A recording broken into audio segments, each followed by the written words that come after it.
हमारा आज का सवाल, बाइबल मुकद्दस मुकद्दमाबाजी या कानूनी कार्रवाई के बारे में क्या कहती है। इस वीडियो के अंदर मैं बाइबली तालीमात की रोशनी में इस सवाल का जवाब दूंगा और इसके बाद कुछ मददगार तलीमी वसाइल को जानने में आपकी मदद करूंगा। लिहाजा इस वीडियो को आखिर तक देखिए। पौलुस रसूल करंथस की कलीसिया के ईमानदारों को नसीहत करता है कि वो एक दूसरे के खिलाफ मुकद्दमाबाजी के लिए अदालत में ना जाए। मसीहियों का आपस में एक दूसरे को माफ ना करना और अपने इख्तलाफात को हल ना करना उनकी रूहानी नाकामी की तस्दीक करता है। जब मसीहियों को बहुत से मसाइल का सामना है और वो उनको हल करने के काबिल भी नहीं है, तो कोई शख्स मसीही क्यों होना चाहेगा। ताहम कुछ ऐसे मामलात भी हैं जिनमें अदालती मुकदमाबाजी करना एक मुनासिब तरीकाकार हो सकता है। अगर सुलह के लिए बाइबल मुकद्दस के तरीकाकार पर अमल किया गया है और कानून शिकनी करने वाला फरीक अभी भी गलती पर है, तो ऐसे कुछ मामलात में अदालती कार्रवाई करना जायज़ करार दिया जा सकता है। लेकिन ऐसा फैसला सिर्फ हिकमत के लिए बहुत ज़्यादा दुआ और रूहानी कायदीन के साथ मुशावरत के बाद ही किया जाना चाहिए। पहला करंथियों 6 बाब उसकी 1 से 6 आयात के तमाम सियाको सबाक का ताल्लुक कलीसिया में होने वाले झगड़ों से है।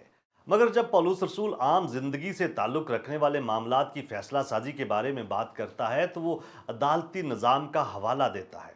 पौलुस रसूल का मतलब ये है कि अदालती निज़ाम जिंदगी के उन मामलात के लिए मौजूद है जिनका ताल्लुक कलीसिया से नहीं है।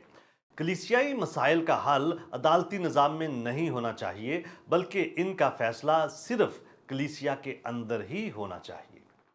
अमाल 21 से 22 अबवाब पौलुस रसूल की गिरफ्तारी और उस पर बेजा तौर पर एक जुर्म के इल्ज़ाम के बारे में बात करते हैं जिनका वो मुर्तकिब नहीं था। जब रोमी सिपाहियों ने उसे गिरफ्तार किया और पलटन के सरदार ने हुक्म देकर कहा कि उसे कला में ले जाओ और कोड़े मारकर उसका इजहार लो, ताकि मुझे मालूम हो कि वो किस सबब से उसकी मुखालफत में यूं चिल्लाते हैं। जब उन्होंने उसे तस्मों से बांध लिया, तो पौलुस ने उस सूबेदार से जो पास खड़ा था कहा, क्या तुम्हें रवा है कि एक रोमी आदमी के कोड़े मारो, और वो भी कसूर साबित किए बगैर। पौलुस रसूल ने खुद को बचाने के लिए रोमी कानून और रोमी शहरी होने के हक का इस्तेमाल किया था। अगर अदालती निज़ाम नेक इरादे और साफ नीयत के साथ इस्तेमाल किया जा सकता है, तो इसमें कुछ भी गलत नहीं है। पौलुस रसूल मजीद बयान करता है, लेकिन दरअसल तुम में बड़ा नुक्स ये है कि आपस में मुकदमाबाजी करते हो। जुल्म उठाना क्यों नहीं बेहतर जानते, अपना नुकसान क्यों नहीं कबूल करते। यहां पर पौलुस रसूल का इशारा ईमानदार की गवाही की तरफ है।